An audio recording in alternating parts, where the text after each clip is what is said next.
शीतल और अभिमन्यु की शादी को 5 साल हो चुके थे, लेकिन अभी तक उनका कोई बच्चा नहीं हुआ था। इसकी वजह से शीतल और अभिमन्यु परेशान रहते थे, लेकिन उन दोनों से ज्यादा परेशान थी शीतल की सास, यानी अभिमन्यु की माँ जानकी देवी।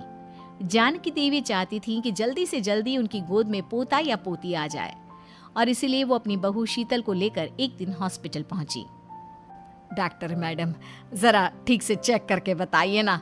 कई बड़े बड़े डॉक्टर को दिखाया है, लेकिन मेरी बहू माँ ही नहीं बन पाती। मैंने शीतल को बहुत अच्छे से चेकअप किया है। देखिए, बात यह है कि शीतल के अंदर माँ बनने की कैपेसिटी नहीं है। ये आप क्या कह रही हैं डॉक्टर साहब? कोई तो इलाज होगा ना, कोई दवाई दे दीजिए। देखिए, कुछ प्रॉब्लम ऐसी होती है जिनका कोई ट्रीटमेंट नहीं होता। आई एम सॉरी टू से, लेकिन शीतल कभी माँ नहीं बन सकती, क्योंकि उसके यूट्रस में अंदर से ही कुछ प्रॉब्लम है। घर आने के बाद क्या हुआ माँ? कहाँ लेकर गई थी आप शीतल को? अरे कहाँ लेकर जाती, डॉक्टर मैडम के पास ले गई थी, लेकिन तेरी बीवी तो कभी माँ बन ही नहीं सकती। मम्मी जी, इसमें मेरी क्या गलती? अगर अंदर से कोई प्रॉब्लम है तो उसमें मैं भी कुछ नहीं कर सकती। जानती हूँ, ये बात डॉक्टर के मुंह से सुन चुकी हूँ। अब दोबारा मेरे सामने इस बात का गाना मत गा। अरे माँ, परेशान होने की जरूरत नहीं है, हम सोचते हैं ना कुछ। अरे क्या सोचेगा तू? जब डॉक्टर कह चुका है कि तेरी बीवी माँ नहीं बन सकती, तो बता क्या सोचेगा तू? कहाँ से लाएगा बच्चा? माँ, ये तो मैं भी नहीं जानता। अभिमन्यु, क्यों ना हम अनाथ आश्रम से एक बच्चा गोद ले आए? क्या फर्क पड़ता है बच्चा हमारा हो या गोद लिया हुआ? आई बड़ी बातें बनाने वाली। क्या फर्क पड़ता है? अरे क्यों फर्क नहीं पड़ता? मुझे इस वंश को आगे बढ़ाने के लिए मेरे बेटे का खून चाहिए, किसी दूसरे का नहीं। लेकिन माँ, आप जानती हैं कि ये अब पॉसिबल नहीं है। मैं कुछ नहीं जानती। मैं किसी पराये की औलाद को इस घर में अपना पोता या पोती बन के बढ़ता हुआ नहीं देख सकती। मेरा वंश मेरे बेटे के खून से ही आगे बढ़ेगा। लेकिन मम्मी जी, ऐसा कैसे हो पाएगा? आप अच्छी तरह जानती है ना, मेरा और अभिमन्यु का बच्चा नहीं हो सकता। तो मैं अपने बेटे की दूसरी शादी करवाऊंगी, और अपनी दूसरी बीवी से ये मुझे बच्चा पैदा करके देगा। ये आप क्या कह रही हैं माँ? मैं किसी और से शादी नहीं करने वाला। मेरे रहते हुए आप अभिमन्यु की शादी किसी और से करवाएंगी? मम्मी जी, आप ऐसा कैसे कर सकती हैं? तू बस देखती जा बहू, मैं ऐसा कैसे कर सकती हूँ। कुछ दिनों के बाद, अभिमन्यु, मैंने तेरे लिए लड़की ढूंढ ली है। माँ, मैं आपको कितनी बार समझाऊं, मुझे किसी से शादी नहीं करनी है। पहले मेरी बात सुन। ये जो चमेली है ना, हमारे घर में काम करने आती है, वो तुझसे शादी करने के लिए तैयार है। मम्मी जी, आप अभिमन्यु की शादी एक नौकरानी के साथ करवाएंगी? वो इसलिए क्योंकि चमेली दिखने में बहुत खूबसूरत है, बच्चा भी सुंदर ही होगा। मम्मी जी, लेकिन एक बच्चे के लिए अपने बेटे की शादी नौकरानी के साथ करवाना, क्या ये सही है? अगर अभिमन्यु ने शादी नहीं की ना, तो मैं अपनी जान दे दूंगी। अब देख लो, अगर तुम्हें अपनी माँ की जान प्यारी है तो तुम्हें इस नौकरानी के साथ शादी करनी ही होगी। इस तरह जानकी देवी अपने बेटे अभिमन्यु की शादी नौकरानी चमेली के साथ करवा देती है। कुछ दिनों के बाद, नौकरानी से मालकिन बन के तो मजा आ गया। अब तो मैं इस घर की मालकिन हूँ। देखो, अपने आप को ज्यादा मालकिन समझने की कोशिश मत करो। एक बार तुम्हारा और अभिमन्यु का बच्चा इस दुनिया में आ जाए, उसके बाद तुम इस घर से हमेशा के लिए चली जाना। अरे जाओ जाओ, किसी और के आगे बातें बनाना। एक बच्चा तो पैदा नहीं कर सकी, बढ़िया आई। जाओ जाकर मेरे लिए कॉफी बना कर लाओ। नौकरानी मैं हूँ या तुम? मम्मी जी, देखिए ना शीतल मुझसे किस तरह से बात कर रही है। शीतल, तुम्हें पता है ना चमेली प्रेग्नेंट है, मेरे बेटे के बच्चे की माँ बनने वाली है। वो जैसा कहती है वैसा करो। लेकिन मम्मी जी, वो मुझे नौकरों की तरह ट्रीट कर रही है।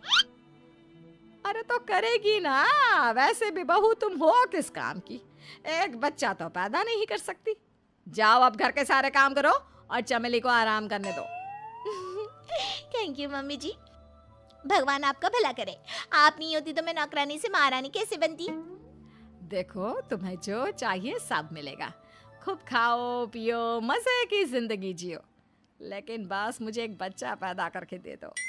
कुछ दिनों के बाद, मम्मी, बच्चे के लिए आपने मेरी शादी चमेली के साथ करवा तो दी, लेकिन दिन और रात का चैन मिट गया है। सारा दिन शीतल और चमेली की बहस चलती रहती है। अब शीतल को इस घर में रखने से क्या होगा? मैं तो कहती हूँ उसे घर से निकाल दो, है भी किस काम की। मैं ऐसा नहीं कर सकता माँ, वो मेरी पत्नी है, उससे बहुत प्यार करता हूँ मैं। तुम्हारी पत्नी चमेली है, चमेली, उससे प्यार करो। अरे तुम्हारे बच्चे को जन्म देने वाली है वो। अभिमन्यु, मैं खुद ही इस घर से चली जाती हूँ। वैसे भी अपने ही घर में नौकरों की तरह रहकर परेशान हो चुकी हूँ। घर की नौकरानी मेरे ऊपर हुक्म चलाती है, वो तुम्हारी पत्नी बन चुकी है। अब मेरा इस घर में क्या काम?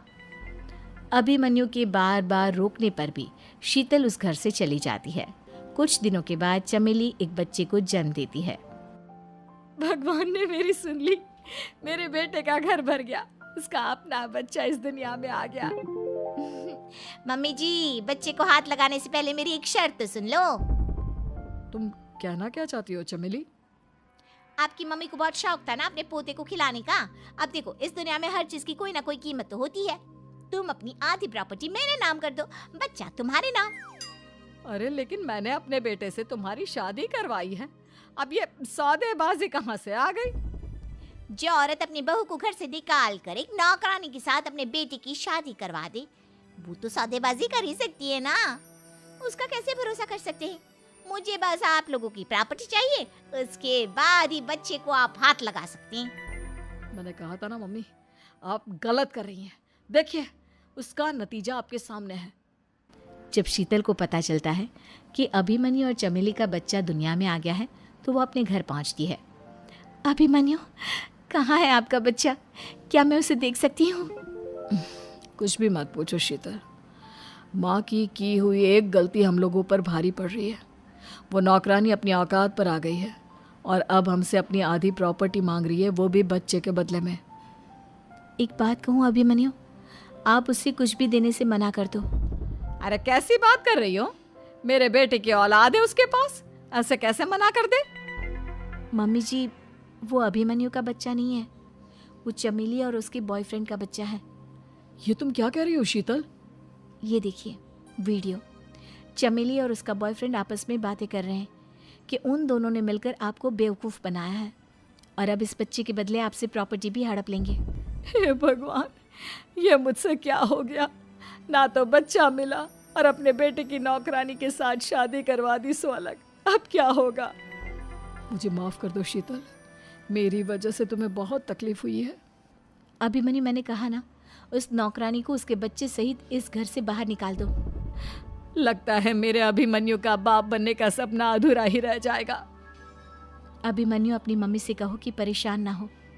आपको याद है, एक बार हम एक IVF सेंटर गए थे, मैंने फिर से वहाँ जाकर बात की थी और आपको पता है, इस बार मैं प्रेग्नेंट हूँ, क्योंकि हमने वहाँ पर प्रोसीजर करवाया था जिसकी वजह से मैं प्रेग्नेंट हो गई थी और इस बात का पता मुझे बस कुछ महीने पहले ही लगा है। हमारा बच्चा इस दुनिया में आने वाला है अभिमन्यु। मुझे माफ कर दो शीतल बहू, मुझसे बहुत बड़ी गलती हो गई। कोई बात नहीं माँ, लेकिन अब हमें उस धोखेबाज नौकरानी को इस घर से बाहर निकालना है और इस घर की मालकिन को वापस घर लाना है, वो भी अपने बच्चे के साथ।